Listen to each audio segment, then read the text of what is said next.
मामू लोग जो निकल चुके थे एक बिजनेसमैन के घर पर 35 मिलियन की चोरी करने के लिए। और दोस्तों ये सारी टीम इतनी चालाक थी कि कुछ बंदे थे जो बाहर से इंफॉर्मेशन दे रहे थे और बाकी जो डाका डालने वाले लोग थे जो अपने प्लानिंग के मुताबिक काम कर रहे थे। अभी बिजनेसमैन के घर उसके 2-3 लफंडरी साथ ही टीवी देख रहे थे, लेकिन तभी अचानक नीचे एक बम धमाका होता है और वहाँ पर पड़ी तिजोरी फुल ऑन नीचे बोट में समा जाती है। अभी ये सब देखकर बिजनेसमैन काफी गुस्से में आ चुका था और वो चोरों का पीछा करने लगा था। लेकिन हकीकत ये है दोस्तों कि बोट के ऊपर जो तिजोरी थी जिसे अभी ये शख्स लेकर जा रहा है वो नकली तिजोरी थी, क्योंकि असली तिजोरी तो पानी के अंदर थी जिसे ये दोनों मामू लोग खोल रहे हैं। और इस तिजोरी के अंदर है पूरे के पूरे 35 मिलियन का सोना, मतलब कि गोल्ड बिस्किट। बिजनेसमैन जो चोर लोगों का पीछा कर रहा था उसे वो मामू चोर लोग आसानी से बेवकूफ़ बना देते हैं और रास्ते के बीचों बीच टांग कर वहाँ से बाहर निकलने में सक्सेसफुल हो जाते हैं। अभी दोस्तों कहानी की शुरुआत यहाँ से होती है।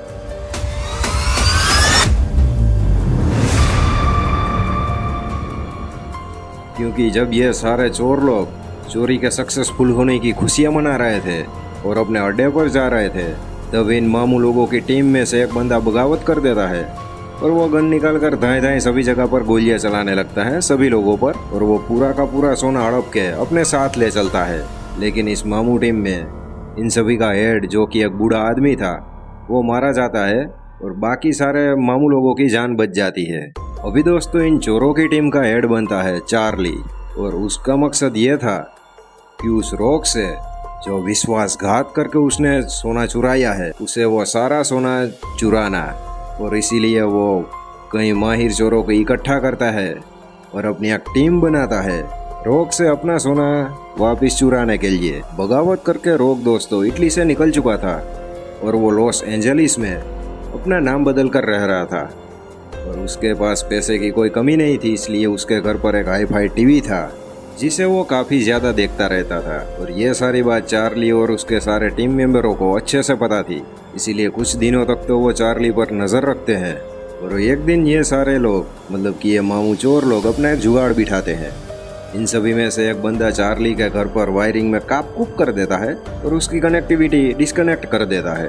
अभी इन मामू चोर लोगों की टीम में एक लड़की भी थी जो अपना भेष बदल कर जाती है रॉक के घर पर, क्योंकि उसे ये पता करना था कि रॉक ने आखिर वो तिजोरी कहाँ पर रखी है। इसलिए वो वहाँ पर जाती है और तिजोरी की लोकेशन भी मालूम कर लेती है।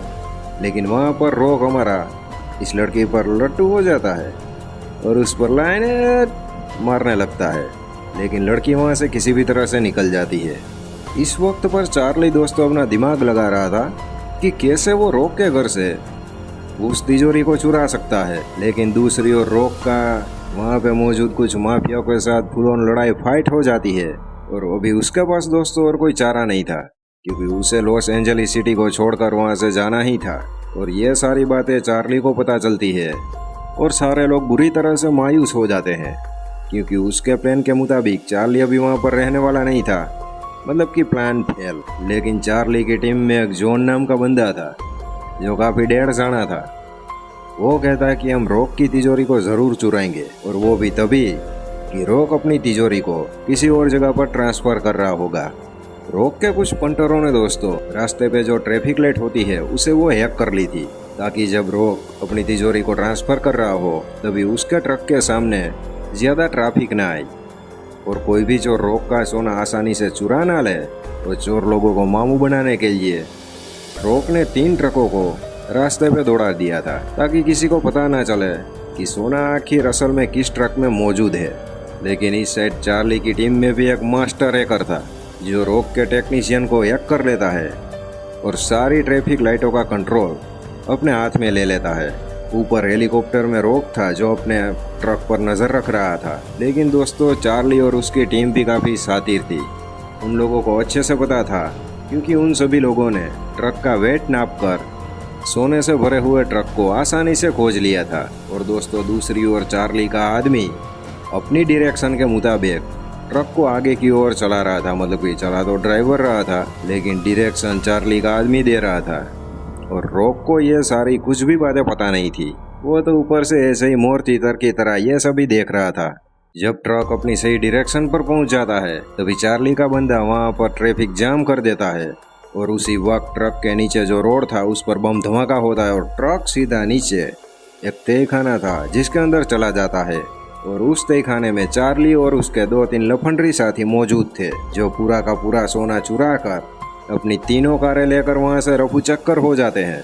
जब रॉक को ये सारी बातें पता चली तब तक बहुत ही देर हो चुकी थी, क्योंकि तब तक हमारे ये साले मामू लोग यानी कि चार्ली और उसकी पूरी टीम वो प्राइवेट जेट में बैठकर लॉस एंजलिस छोड़कर निकल चुके थे और रॉक की यहाँ पर माँ की आंख लग चुकी थी।